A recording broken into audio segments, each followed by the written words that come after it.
The role of Britain's special forces has transformed over the years. Back in the day, they were taking down Axis powers, then squaring up against the Soviets, and now they're deep in the thick of GWOT.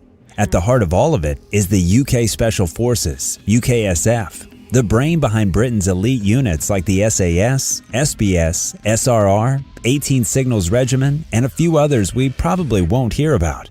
Think of the UKSF as Britain's answer to the US's JSOC and SOCOM. So buckle up, let's dive into what makes these operators the top dogs of the British Armed Forces.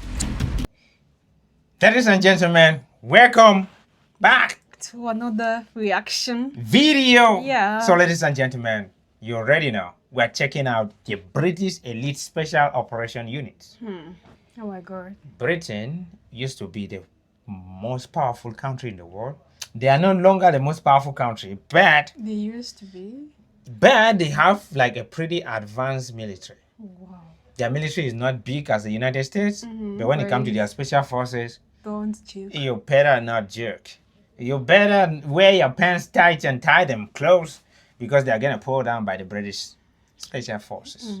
And please, if you enjoy watching these videos, consider subscribing. And recommending videos for us to watch too. Yeah, and our statistics have proven that 98% of our Viewers are not subscribed. yeah, please let's subscribe to the channel. Thank you. Thank you. Also, we're going to be checking out the history of the British monarchy, the British history and stuff like that. Yeah. So subscribe for more. From our I know you're videos. gonna like it. We love you, Great Britain. so much. First up in the UKSF, we've got the Special Air Service, SAS. It's not just British, it's basically the world's premier fighting force. Several special forces around the globe are modeled after this unit. The SAS has some serious history behind it. Kicking things off in 1941, they got their start in the deserts of North Africa during World War II. These guys have racked up an insane reputation with missions like the Iranian embassy siege, the Gulf War, and the GWOT. Their motto, "Who dares wins," says it all. These folks don't mess around and have set the bar. Who dares? Whiz. Who dares wins. That's pretty badass. That is totally British. Holy. Motto, "Who dares wins," says it all. These folks don't mess around and have set the bar sky high for everyone else. The UK Special Forces pull recruits from across the UK Armed Forces, but most of them come from Royal Marines or Parachute Regiment. Selection? Royal It's no walk Marines. in the park. It happens twice a year. I think you explained something to me about the Royal Australian Air Force and Yeah. Royal Canadian Air Force. Yeah, is it related to this? They show allegiance to the British, and so when you hear the Royal Marines, it is the British that actually own the crown. Yeah. So it just makes sense for them to have Royal Marines. Oh wow. So you have the Royal British Air Force. And then you have the Royal Australian Air Force, Force. Royal Canadian Air Force, and stuff like that. Beautiful. Let's keep I understand better now. pushing. And out of about 200 candidates, only a handful, like 10%, make the cut. In the final stage of selection, candidates endure a grueling 36-hour resistance to interrogation training. Once recruits tough it out through the selection process and earn their wings, the real training begins. A huge chunk of it goes down at a place nicknamed the Killing House. Yeah, it's as intense as it sounds. This is where troopers hone their CQB skills. These guys also train for wild scenarios like storming hijacked trains or aircraft. And when it comes to sneaking behind enemy lines, they're absolute ninjas. They learn how to vanish into the landscape, staying hidden for days in total silence, sometimes the most uncomfortable spots you can imagine. Oh, and let's not forget the close protection course. Here they learn how to bodyguard VIPs. In short, the SAS doesn't just train to fight, they train to be ghost, guardians, and awesome in every situation. Next up is the Special Boat Service, SBS, the Royal Navy's Tier 1 Special Force. Originally formed in 1940 as the Army Special Boat Section, later the Royal Navy formed its Special Forces and merged with the Army Special Boat Section. Their motto is Strength by Guile, which describes their personality.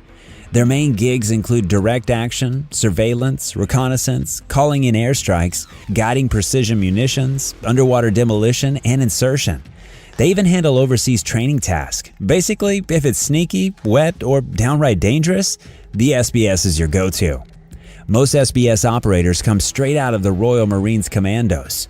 The candidates need at least 2 years of regular service before they can even apply. Both SBS and SAS share a joint selection process.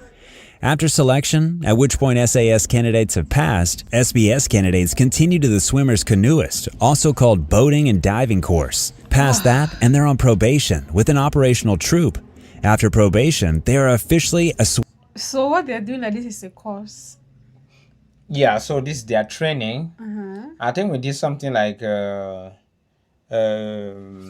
Navy SEAL bots, like something they're training, right? So they are, when they say a course, is a particular training on a particular thing. It's just like courses in their school, right? Like you have anatomy, physiology. Yeah. So it's like a course. They're training for a particular thing. Maybe underwater demolition is a course, like breaching doors. So with this, like, is it that they already have the theoretical part or they just go straight to the practicals? I don't know, but I think that they do have briefings. They have classrooms where they teach them. Oh yeah. They take classes. They Yeah, do. I think so. But if I'm not right, you please correct us. Please. Okay. Play. swimmer canoeist, part of one of the most elite maritime forces on the planet. According to some estimates, the SBS numbers are around 300 standby operators. They're split into 4 squadrons, C, X, Z, and M, plus a reserve squadron. C and X squadrons are the go-to for canoe and small boat missions. Z squadron takes the deep dive stuff, specializing in underwater demolition and insertion. And M squadron, they're the maritime counterterrorism pros, ready to jump into action if someone decides to mess with ferries, cruise ships, oil tankers, or even oil rigs. SBS squadrons rotate through these roles, always staying sharp and ready for whatever comes their way. Bro. Next up, we've got the Special Reconnaissance Regiment, the UK's undercover operators. Think of them as the British answer to the US Regimental Reconnaissance Company, RRC, and Intelligence Support Activity, ISA. Special Reconnaissance Regiment. Now, reconnaissance in the military is basically you going behind enemy lines and gathering intelligence. Information. Yeah, information, right? And you can't tell how dangerous that is. In this, If you're caught. if you are caught, if you are caught, better don't ask the question. Let's leave it at if you are caught. Yeah, but in this day and age, I think the drones are taking up on that, where drones can go behind the lines and check and do all those reconnaissance stuff. But for now, it's crazy. I've never heard of this 70 feet Ranger reconnaissance stuff. Working closely with the 18th Signals Regiment, the SRR handles tactical signals intelligence. Basically, they're the ears and eyes on the ground. Just like the SAS and SBS, SRR candidates go through a shared selection process before diving into their own covert training. Most recruits tend to come from the Royal Marines or the Parachute Regiment. Once they've made the cut, candidates dive into the world of covert surveillance and reconnaissance. One of their key tools, photography. Think everything from basic snaps to high-tech infrared night shots. Training covers a ton of spy-level skills, blending in with the environment, staying out of sight on rooftops, tailing targets on foot without getting caught, and pulling off vehicle surveillance. They also master the art of communicating via radio. These operators get hands-on with installing wiretaps, planting covert cameras, and sneaking tracking devices into everything from vehicles to people. They also learn the fine art of lockpicking and key copying. They pick up language skills tailored to wherever they're deployed. In short, these folks are the ultimate shadow operatives. While the SRR is focused on gathering information, the 18th UKSF Signal Regiment is focused on secure and reliable communication between UKSF units, holding everything from radio networks to digital networks, enabling smooth coordination during missions. Anything that has to do with electronics and communication is always fascinating to me. These guys are pretty badass. Those are the guys that will pretty much hack other people's system and also protect their own system from getting hacked, making sure that you guys' communication are not heard by other people. You gotta love them. That's why. You gotta love them. You gotta love Britain. Kind of like how the Joint Special Forces Aviation Wing, the JSFAW, handles everything up in the skies. The 18th Signal Regiment gig is making sure UKSF teams have top-notch communication and info systems support on the ground. They've got some history too, tracing their roots back to a unit with the same name stationed in Singapore in 1959. The current version of the 18th Signals Regiment officially kicked off in 2005, and their emblem? Pretty cool stuff. It's got 3 lightning bolts laid over a Xiphos sword pointing skyward, with their motto, Colacindo Imperamus, on a scroll underneath. Colacindo That's Latin for Imperamus. command through communications, which is exactly what they're all about. The 18th Signal Regiment crew is dialed in on some specialized skills like parachuting and escape and evasion. Next up, we've got the UKSF Special Forces Support Group, the SFSG, a Tier 2 tri-service unit pulling talent from the Army, Navy, and Air Force.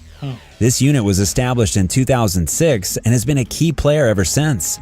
Their emblem is pretty awesome. It features a lightning bolt laid over a sword inspired by the legendary Excalibur, pointing downward. Back in 2004, UKSF had the idea to set this unit up as a battalion of Rangers, kind of like the ones in the US Army. The SFSG's main job is backing up special ops teams with infantry support. Most of the time, they're the go-to quick reaction force for SAS and SBS missions. This includes acting as a blocking force, sealing and surveilling areas of operations, and conducting secondary and diversionary attacks. They also step in as forward air controllers and provide close air support, kind of like the 24 Special Tactics Squadron in the US. The big difference? While the I've heard something about that 24 Special Quadrant Tactics in the US. Special Tactics Squadron in the US. The 24th Special Tactics Squadron. They are pretty nasty. Yeah, they're not as good as like the Delta Force. They're not as specialized as the Delta Force. Bird. But Bird. yeah, There's always a bird somewhere. there's a bird. These British guys are not joking around. 24th is all about air support. The SFSG handles both air and ground support.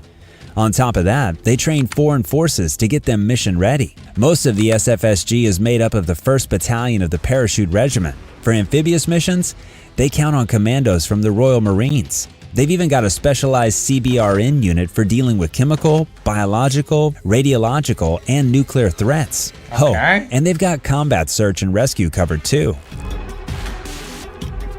The Joint Special Forces Aviation Wing, the JSFAW, is a joint service of the Royal Air Force and the British Army, handling helicopter air support for UKSF missions.